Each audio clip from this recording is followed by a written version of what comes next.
नमस्कार विद्यार्थी मित्रांनो, मी सहाय्यक प्राध्यापक कविता काटे. माझ्या यूट्यूब चॅनलमध्ये तुम्हा सर्वांचे हार्दिक स्वागत. आज आपण सेकंड इयर बीएडच्या फिजिक्स या विषयाची मॉक टेस्ट घेऊन आलेलो आहोत. असे पार्ट 1 आणि पार्ट 2 दोन व्हिडिओ फिजिक्सचे असणार आहेत. त्या प्रत्येक व्हिडिओच्या खाली डिस्क्रिप्शन बॉक्समध्ये मॉक टेस्टची लिंक दिली जाणार आहे. त्या लिंकवर जाऊन तुम्ही प्रश्नपत्रिका सोडवण्याचा प्रयत्न करायचा आहे. प्रत्येक विद्यार्थ्याला प्रश्नांचा क्रम हा वेगवेगळा असणार आहे. त्यामुळे व्हिडिओ शेवटपर्यंत पहा, बारकाईने निरीक्षण करा, प्रश्नांचा अभ्यास करा. आणि हो, तुम्ही जर या चॅनलवर नवीन असाल तर चॅनलला सबस्क्राइब करा, लाईक करा, शेअर करा, व्हिडिओच्या खाली कमेंट करा. तुम्हाला यासारखे वेगवेगळ्या विषयांवरती व्हिडिओ जर हवे असतील तर तसे देखील कमेंट करा. तर आज आपण फिजिक्स या विषयाचं कंटेंट आणि MCQ याविषयीची जी काही माहिती आहे ती माहिती पाहणार आहोत.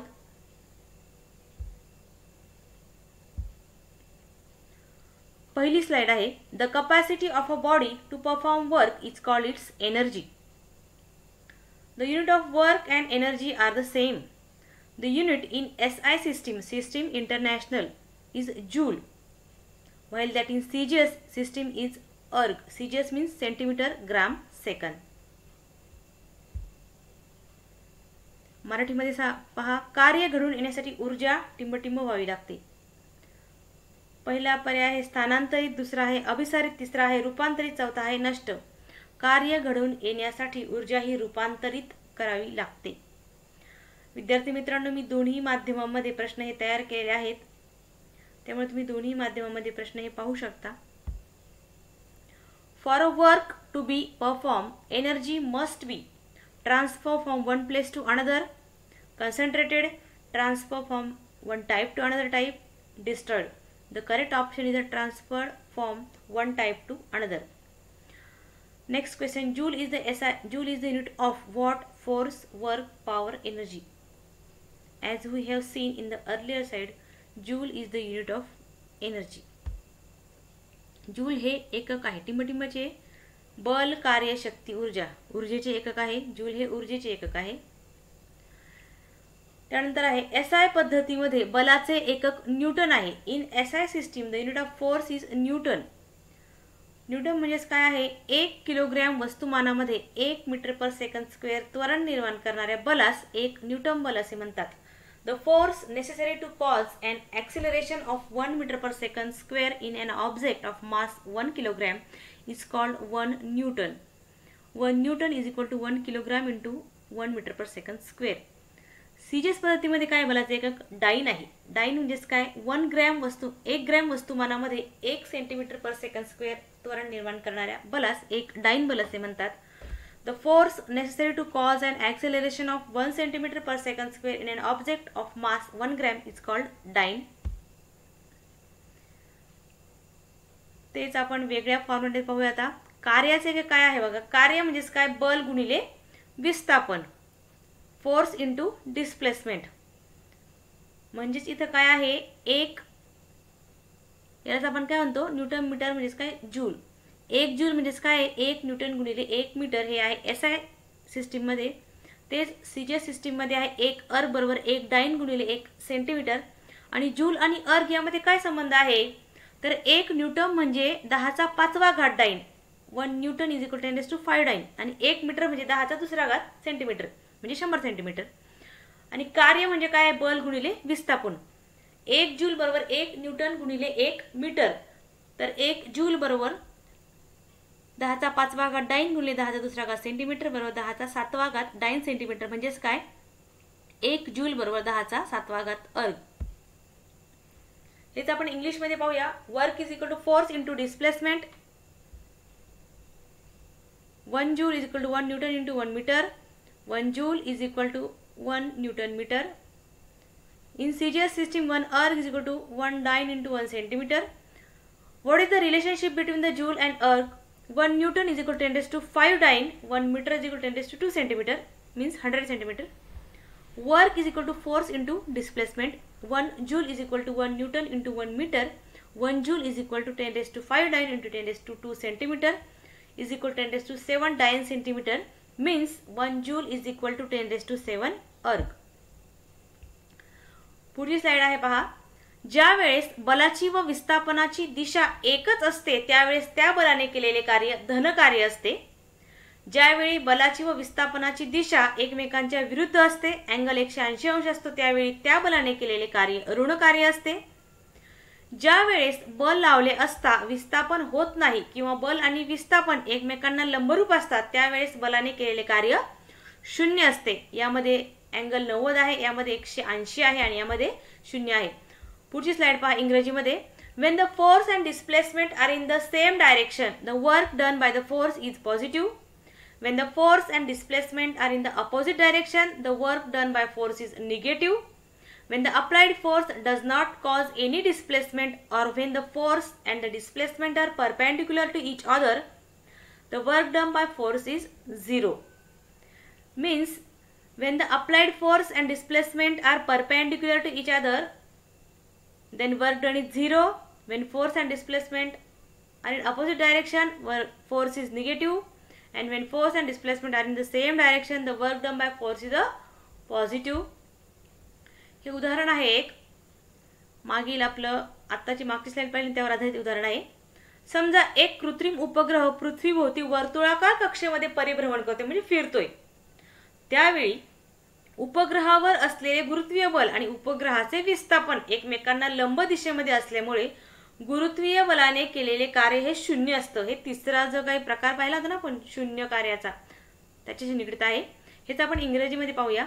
Suppose an artificial satellite is moving around the earth in a circular orbit as the gravitational force acting on the satellite along the radius of circle and its displacement along the tangent to circle are perpendicular to each other, the work done by gravitational force is 0.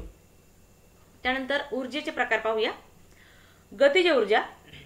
पदार्थाच्या गतिमान अवस्थेमुळे पदार्थाला प्राप्त झालेल्या ऊर्जेला काय म्हणतात? पदार्थाची गतिज ऊर्जा असे म्हणतात. उदाहरणार्थ वेगवान चेंडू स्टंपवर आदळला, कॅरमच्या सोंगट्या एकमेकांना धडकल्या आणि त्यानंतर गोट्यांचं उदाहरण दिलं तिसरं. हेच इंग्लिशमध्ये पाहूया. The energy which an object has become of its motion is called kinetic energy. Example, a fast cricket ball strike the stump, a striker hits a coin on the carrom board, and one marble strike another in a game of marbles. These are the examples of kinetic energy. त्यानंतर पाहूया आपण potential energy स्थितीज ऊर्जा. पदार्थाच्या विशिष्ट स्थितीमुळे किंवा स्थानामुळे त्यामध्ये जी ऊर्जा सामावलेली असते तिला स्थितीज ऊर्जा असे म्हणतात. ताणलेल्या धनुष्यातून सोडलेला बाण, उंचावर ठेवलेले पाणी खाली असलेल्या नळात आपोआप येते, दाबलेली स्प्रिंग सोडली, हे सगळ्यामध्ये काय असतं? स्थितीज ऊर्जा. म्हणजे स्थितीज ऊर्जा बरोबर काय आहे? mgh, mass, gravitation and height. हेच इंग्लिशमध्ये पाहूया. The energy stored in an object of its specific state or position is called potential energy. Example, an arrow is released from a stretch bow, water kept at height flows through pipe into the tap below, a compressed spring is released. The amount of potential energy stored in object because of its displacement, PE is equal to mgh. आता यावर एक प्रश्न आहे. तुमच्या शरीराची स्थिती ऊर्जा कमीत कमी असते जेव्हा तुम्ही टिंबटिंब असता. 4 पर्याय दिले आहेत. खुर्चीवर बसलेले, जमिनीवर बसलेले, जमिनीवर झोपलेले, जमिनीवर उभे. हेच इंग्लिशमध्ये पाहूया. The potential energy of your body is least when you are sitting on a chair, sitting on the ground, sleeping on the ground, standing on the ground. विद्यार्थी मित्रांनो, याचं उत्तर तुम्ही मला कमेंट बॉक्समध्ये द्यायचं आहे. व्हिडिओ बारकाईने पाहायचा आहे. कमेंट बॉक्समध्ये या प्रश्नाचं उत्तर तुम्ही मला द्यायचं आहे. पुढचं पाहूया आपण. शक्ती म्हणजे काय? कार्य करण्याच्या दरास शक्ती म्हणतात. कार्याचे SI पद्धतीमध्ये एकक जूल आहे, म्हणून शक्तीचे एकक जे आहे ते जूल पर सेकंद आहे. यालाच वॅट असे म्हणतात. म्हणजेच काय? 1 वॅट म्हणजेच काय? 1 जूल पर सेकंद. आता इंडस्ट्रियल एरियामध्ये, औद्योगिक क्षेत्रामध्ये काय होतंय? शक्ती मोजण्यासाठी अश्वशक्ती, हॉर्स पॉवरचा वापर केला जातो. 1 अश्वशक्ती म्हणजेच काय? 746 watt. The power is the rate at which work is done. In SI system, the unit of work is joule. Hence, the power is joule per second is called watt. 1 watt is equal to 1 joule per 1 second. In the industrial sector, the unit is used to measure power is called horsepower. 1 horsepower is equal to 746 watt. आता याच्यावर एक प्रश्न आहे, एखादी वस्तू जमिनीवर मुक्तपणे पडल्यास तिची एकूण ऊर्जा कशी होते? कमी होते, स्थिर असते, वाढते? सुरुवातीला वाढते व नंतर कमी होते. तर याचं जे उत्तर आहे ते आहे स्थिर असते.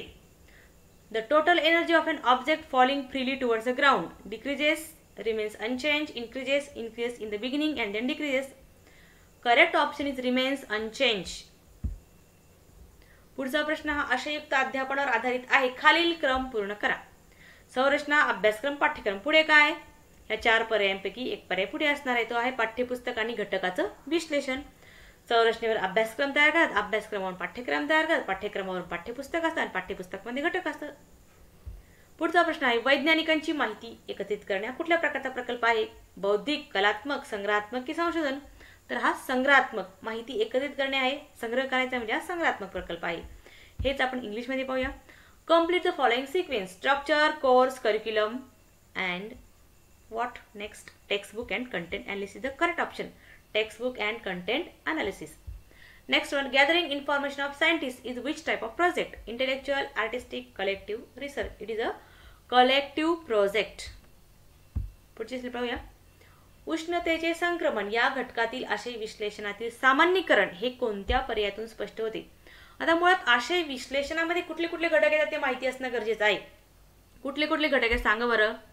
घटक, उपघटक, तत्व, नियम, सिद्धांत, संकल्पना, व्याख्या, मूल्यमापन, अध्ययन, अनुभव असे वेगवेगळे जे असतात ते घटक हे घटक आशय विश्लेषणामध्ये असतात.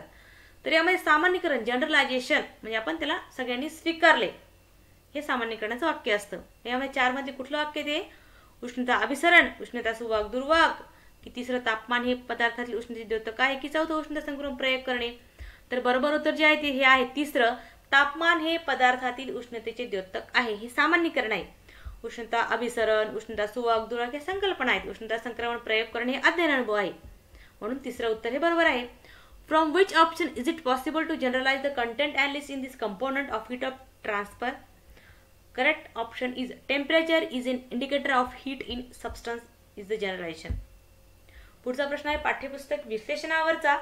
इयत्ता 9वीच्या गती या घटकाचे आशय विश्लेषण करताना टिंबटिंब या मुद्द्याचा प्रामुख्याने विचार केला. तो गतीचं आशयाचं विश्लेषण करायचं. मग याच्यामध्ये हे 4 मुद्दे आहेत ना, या 4 मुद्द्यात तर संकल्पना हा मुद्दा बरोबर आहे. हे बाकीचे जे मुद्दे आहेत ना, मुखपृष्ठ, मलपृष्ठ, बांधणी हे पुस्तकाच्या बाह्य रंगाशी निगडित आहे आणि आशय विश्लेषण हे अंतरंगाशी निगडित आहे. म्हणून संकल्पना हा पर्याय बरोबर आहे. पुढे आहे वैज्ञानिक मनोभावाची रुजवणूक आणि टिंबटिंब हे 2 प्रमुख गाभा घटक विज्ञान अध्यापनाशी निगडित आहेत. मग कुठला पर्याय आहे? याच्यात 4 पैकी पर्यावरणाचे संरक्षण हा पर्याय बरोबर आहे. पुढे हेच आपण इंग्रजीमध्ये पाहूयात. When analysing the content of this factor of speed of class 9th dash dash these issues are mainly concerned: cover page, back page, construction concept. Correct option is a concept. Next one, cultivation of scientific spirit and dash dash these 2 major components are related to teaching of science. 4 options are there. Correct option is the protection of environment and cultivation of scientific temper is mainly related to the teaching of science. The correct option is the 3rd one. Next slide.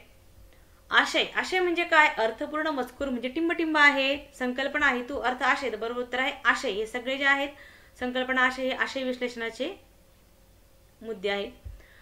पुढचा आहे शास्त्रज्ञांचे व्यक्तिमत्व, जीवन, कार्य आणि परिश्रमाचे दर्शन देणारे चरित्र. याचा आशय पाठ्यक्रम रचनेच्या कोणत्या पद्धतीमध्ये येतो? रेषीय, घटक, ऐतिहासिक की समकेंद्री? बरोबर उत्तर आहे ऐतिहासिक पद्धतीमध्ये हा घटक येतो. Meaningful text means dash dash. Concept, purpose, meaning, content. The correct option is the content, Aashay. Next one, does the character of scientist, personality, life work and hard work come in the form of curriculum design? Linear, component, historical, concentric. The correct option is the historical. पुढचा प्रश्न आहे अध्यापन पद्धतीवर. चुंबकाचे गुणधर्म विद्यार्थ्यांनी स्वतः तपासावेत यासाठी कोणती अध्यापन पद्धती वापरली जाते? दिग्दर्शन, प्रायोगिक, कथन की चर्चा? उत्तर आहे प्रायोगिक. प्रायोगिक पद्धती ही टिंबटिंब पद्धती आहे, विद्यार्थी केंद्रित पद्धती आहे. हे आपण इंग्लिशमध्ये पाहूया. Should student use this method to check the properties of magnet themselves? Directing, experimental, statement, discussion. The correct option is experimental. Experimental method is the dash dash method. Teacher centered, statement, student focus, observation. Correct option is a student focus. So आता आपण शेवटची slide पाहूया. अध्यापन पद्धती जी आहे त्यामध्ये हे प्रश्न आहेत.